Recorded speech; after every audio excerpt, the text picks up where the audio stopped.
Gloire à Dieu, éternel tendre Père céleste. C'est une faveur et une grâce d'être encore en vie en ce jour. Que l'honneur et la gloire te soient rendus au nom de Jésus-Christ.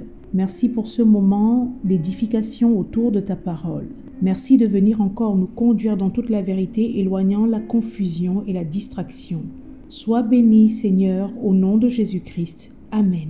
Que Dieu vous bénisse abondamment. Nous prenons la parole de Dieu en ce jour dans le livre de Romains chapitre 8. Nous lirons le verset 28, le verset 32, 38 et 39. Que Dieu vous bénisse abondamment. Je suis dans la version de Louis II. Nous savons du reste que toute chose concourt au bien de ceux qui aiment Dieu, de ceux qui sont appelés selon son dessein. Verset 32. Lui qui n'a point épargné son propre fils, mais qui l'a livré pour nous tous, comment ne nous donnera-t-il pas aussi toutes choses avec lui? Verset 38, car j'ai l'assurance que ni la mort, ni la vie, ni les anges, ni les dominations, ni les choses présentes, ni les choses à venir, ni les puissances, ni la hauteur, ni la profondeur, ni aucune autre créature ne pourra nous séparer de l'amour de Dieu manifesté en Jésus-Christ, notre Seigneur.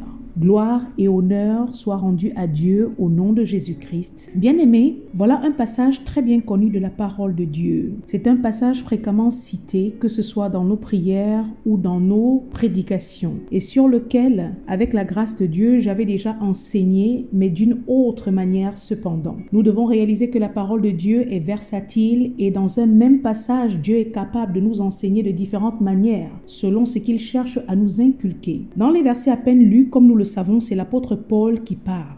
Et au travers de ces mots, enfant de Dieu, toi qui écoutes ce message, ton Père l'Éternel, le Dieu Tout-Puissant, veut te réitérer son amour inconditionnel. La première des choses que j'aimerais déjà souligner, c'est que en tant qu'être humain, nous pouvons encore douter de notre amour pour Dieu, mais en aucun cas, nous ne pouvons douter de l'amour de Dieu, de la compassion, de la miséricorde de Dieu envers nous, ses enfants. Car, je le répète, Dieu éprouve pour ses enfants un amour inconditionnel qui ne change pas. Nous pouvons lui être infidèles, mais lui, l'Éternel des armées, demeure fidèle. Il ne change pas. C'est ce qu'il dit d'ailleurs dans Malachie chapitre 3 verset 6. Car je suis l'Éternel, je ne change pas. Au travers du message de ce jour, Dieu notre Père désire nous rassurer, nous apaiser, nous fortifier, et particulièrement un de ses enfants qui a cause des difficultés endurées pense que Dieu l'a abandonné, que Dieu a détourné son regard de lui, que Dieu ne s'intéresse qu'aux autres. Je m'adresse aujourd'hui à une personne qui se sent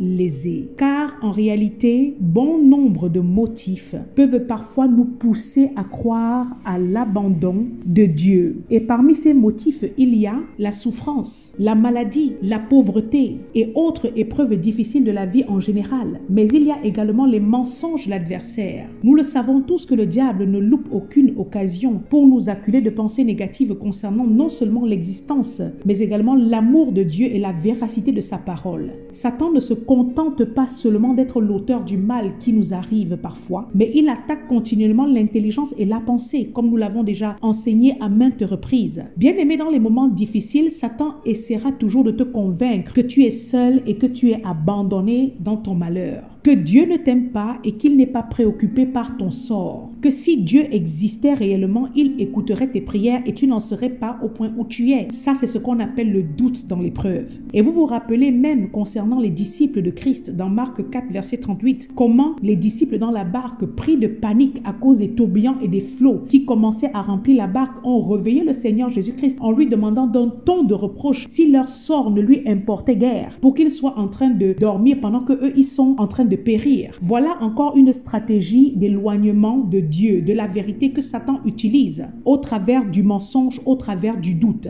Et parmi les motifs qui peuvent également nous faire penser que Dieu ne s'intéresse pas à nous, que Dieu ne nous aime pas, il y a les nombreux péchés. Combien de personnes pensent qu'à cause de leurs péchés, à cause de la vie dissolue qu'ils mènent, Dieu ne peut ni les aimer ni les exaucer? Parfois, ce qui est difficile, ce qui est terrible dans les épreuves au quotidien, ce sont les pensées, ce sont les pressions mentales qu'on endure. Qu'à cela ne tienne, bien-aimés, comme nous l'aurons compris, ce message est un encouragement aujourd'hui, une sorte de réconfort réconfort, de baume que le Seigneur pose encore sur nos cœurs à tous et plus particulièrement à ceux-là qui se retrouvent en train de vivre des moments difficiles, des moments de doute et d'incertitude. Dans le verset 28 que nous venons de lire de ce chapitre de Romains 8, Paul commence en disant « Nous savons du reste que toute chose concourt au bien de ceux qui aiment Dieu, de ceux qui sont appelés selon son dessein. » Quand Paul parle de nous, il parle des croyants, il parle des enfants de Dieu. Pour ceux-là qui ont réellement cru en Dieu et accepté Jésus-Christ comme leur Seigneur et Sauveur. Bien-aimé, si c'est ton cas, Paul dit aujourd'hui que Dieu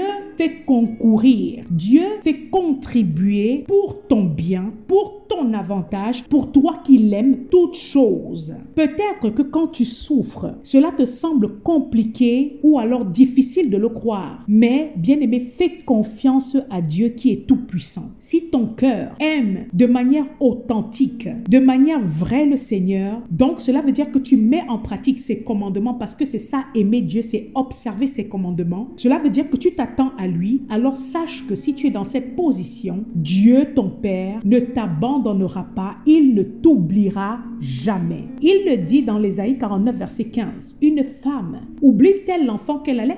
N'a-t-elle pas pitié du fruit de ses entrailles? Quand elle l'oublierait, moi, je ne t'oublierai point. Quand Dieu sait que tu as constamment les regards tournés vers lui, bien-aimé, quand Dieu sait que tu t'attends à lui en toutes choses, quand il regarde ta vie et qu'il voit que tu sers sa parole, ses promesses dans ton cœur afin de ne point pécher, quand il sait que tu marches dans l'obéissance, dans l'authenticité, conformément à sa parole, qu'importe les épreuves difficiles, Dieu te dit, reste tranquille, attends patiemment mon secours, il fera concourir toutes choses pour ton bien, quitte à renverser même les desseins des nations et anéantir les projets des peuples, comme il est dit dans Psaume 33, verset 10. L'Ésaïe 43, verset 2 dit, si tu traverses les eaux, je serai avec toi, et les fleuves, ils ne te submergeront point. Si tu marches dans le feu, tu ne te brûleras pas, et la flamme ne t'embrasera pas. Bien-aimé, oui, tu rencontreras devant toi des obstacles. Tu auras peut-être à traverser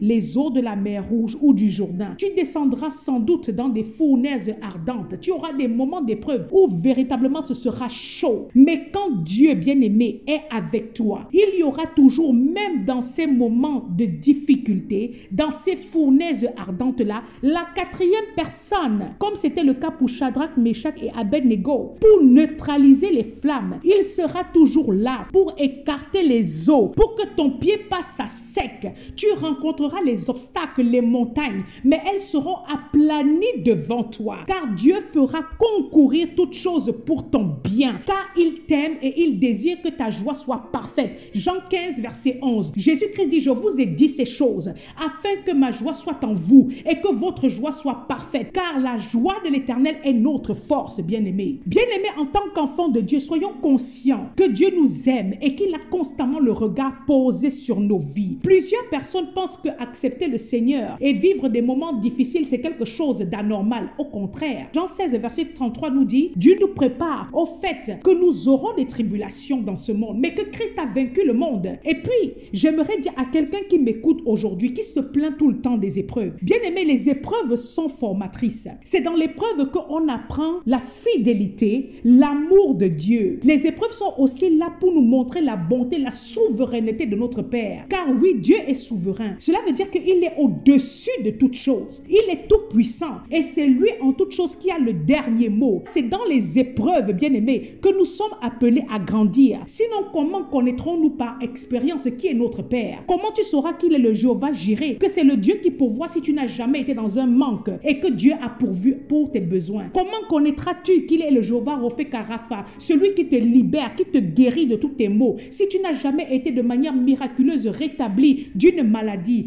Comment connaîtras-tu qu'il est l'Éternel Zébaoth, l'Éternel des armées, celui qui combat pour toi, si tu n'as jamais vu comment il a épargné ta vie face aux adversaires? Dieu est bon. Et le message de ce jour vient, comme je le disais tantôt, non seulement réconforter un enfant de Dieu, mais également rappeler que nous devons demeurer fermement enracinés à Dieu et ne pas renoncer même si l'épreuve se fait rude. Bien-aimé, dans l'épreuve que tu es en train de traverser, sois calme, tranquillise-toi. Je te le redis, si tu aimes Dieu de manière authentique, tu verras son secours, sa gloire dans cette situation. Cette tribulation, qu'importe le nom qu'elle porte, qu'importe le fait qu'elle soit aussi compliquée, elle ne te coulera pas. Car Dieu fera concourir toutes choses pour ton bien. Il va confondre tes adversaires. Il va détruire ce mur qui s'est dressé devant toi. Cette épreuve ne sera pas au-dessus de tes capacités, mais Dieu te donnera le pouvoir de la surmonter, le moyen d'en sortir. Néanmoins, il y a sans doute quelque chose que Dieu essaie également de t'inculquer dans cette situation que tu es en train de traverser. Bien-aimé, vous savez, il est important, quand quelque chose nous arrive, de tirer des leçons, des enseignements, non seulement qui nous seront salutaires pour nous, pour l'avenir, pour avancer, mais qui sera également quelque chose que nous pourrons transmettre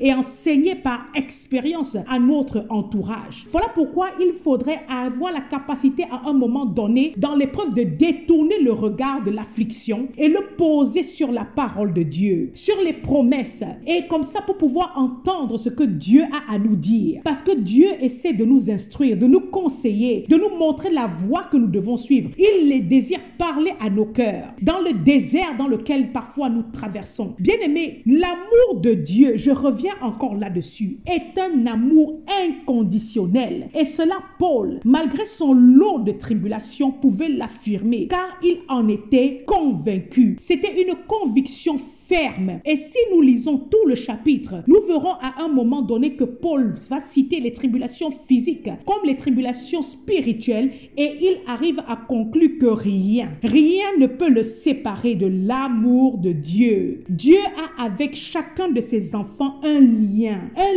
fort et indestructible, indissoluble, que rien ni personne ne peut rompre. Et cet amour, Dieu l'a prouvé, il l'a démontré au travers du sacrifice de son Fils Jésus-Christ à la croix du calvaire. C'est ce qui est dit dans Jean 3 verset 16. Car Dieu a tant aimé le monde qu'il a donné son Fils unique afin que quiconque croit en lui ne périsse point, mais qu'il ait la vie éternelle. Bien-aimé, il est dit Dieu a tant aimé. C'est dans le temps aimé que nous voyons l'illustration de l'amour. Cet amour suprême de Dieu pour nous alors que nous étions pécheurs. C'est un amour fort, un amour intense, un amour profond qui a poussé Dieu à donner son Fils afin que vous et moi, aujourd'hui, soyons sauvés et ayons la vie éternelle. Car le cœur, le désir de Dieu est que tous les hommes soient sauvés et parviennent à la connaissance de la vérité. 1 Timothée, chapitre 2, verset 4. Amour inconditionnel de Dieu qui a consisté en cela, en cette offrande de son Fils, au don de la vie de son Fils pour l'expiation de nos péchés, pour notre salut, pour nous méchants que nous étions, méchants que nous sommes. Jésus-Christ a payé le prix fort, son sang, sa vie, pour des personnes haineuses en son endroit. Lui qui était l'innocent et le sans péché, qui enseignait, qui nourrissait les foules, qui allait et faisait du bien. Et sur ce point, je vais m'arrêter pour souligner un aspect très important. Bien-aimé, l'amour n'est pas un sentiment. L'amour, ce n'est pas une émotion. L'amour est un acte. L'amour, c'est du concret.